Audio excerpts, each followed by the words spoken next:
खबरों में आगे बढ़ते हैं। फर्रुखाबाद से एक गंभीर मामला सामने आया है, जहां एक मुकदमे में इंसाफ मांग रहे वादी ने ही अब पुलिस विवेचक पर आरोप जड़ दिए हैं।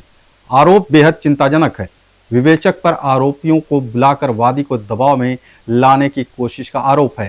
थाना कंपिल क्षेत्र के शिवपुरी कुंवरपुर खास गांव के इस मामले में पीड़ित ने यहां तक कहा कि अगर इस तरह की पुलिसिया कार्यशैली जारी रही तो उसकी जान को खतरा हो सकता है। मामला जब सोशल मीडिया पर वायरल हुआ तो प्रशासन में भी हलचल मच गई है। फर्रुखाबाद थाना कंपिल क्षेत्र के शिवपुरी कुंवरपुर खास गांव में एक पीड़ित वादी ने पुलिस विवेचक राम लखन पर गंभीर आरोप लगाए हैं। वादी का आरोप है कि विवेचक ने आरोपियों को थाने में बुलाकर उसे सामने बैठाकर जबरन समझौता कराने का दबाव बनाया।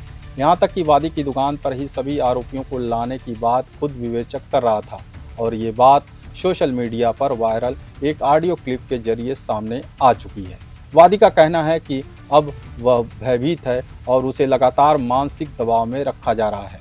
उसने तहसील समाधान दिवस में डीएम को प्रार्थना पत्र देकर अपनी जान माल की सुरक्षा की गुहार लगाई है।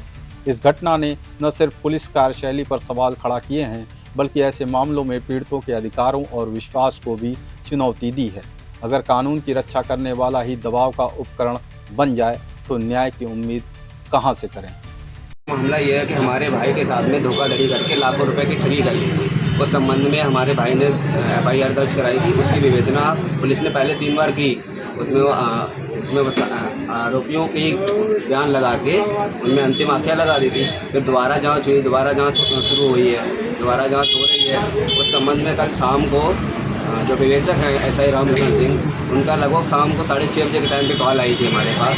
हमको जो आरोपी हैं कुलदीप के साथ बैठे दारू पी रहे थे।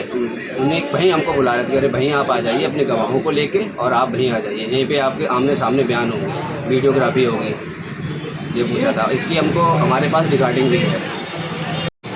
मामला तो ठगी से संबंधित है। उसमें जब मुकदमा दर्ज कराया गया था उसकी 3 बार इन्वेस्टिगेशन हुई थी और तीनों बार इन्वेस्टिगेशन में सेम साक्ष्यों को दिखा करके पुलिस द्वारा फाइनल रिपोर्ट लगा दी गई।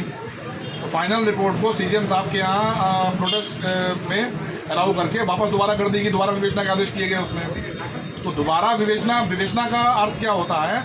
किसी भी संज्ञेय मामले में खास तौर पर 7 साल से ज़्यादा की सज़ा का अपराध जो होता है उसमें पुलिस आरोपियों को अरेस्ट कर सकती है। अरेस्ट करने का कारण ये होता है कि वो मामले के साक्ष्यों को प्रभावित ना कर सके। ठीक है ना? तो अभी सामने मामला आया है हमारे कि SI राम लखन जो इसके मामले के विवेचक हैं, वो शराब पी करके इनको शाम को फ़ोन कर रहे थे, आरोपी के साथ में बैठे हुए थे और इन्हें बुला रहे थे यहाँ पे आ जाओ मौके पे, इनके सामने तुम्हारे बयान लेंगे, वीडियोग्राफी करेंगे। और जब इन्होंने मना किया तो उसके बाद बोले हम तुम्हारी दुकान पे आएंगे, इन लोगों को लेकर के तुम्हारे बयान लेंगे। अब भाई इन्हें ये SI साहब को ये बताओ, विवेचक महोदय को, शायद शराब पी के भूल गए होंगे ये, कि आरोपियों के सामने बैठाल करके कौन से मसले में विवेचना की जाती है। ठीक है ना? या आप आरोपियों को साथ में ला करके इनका मुंह बंद करना चाहते हैं या धमकाना चाहते हैं या जानना चाहते हैं इनके साक्षी कौन कौन है, उन्हें धमकाना चाहते हैं। एक को तो आपने धमका दिया।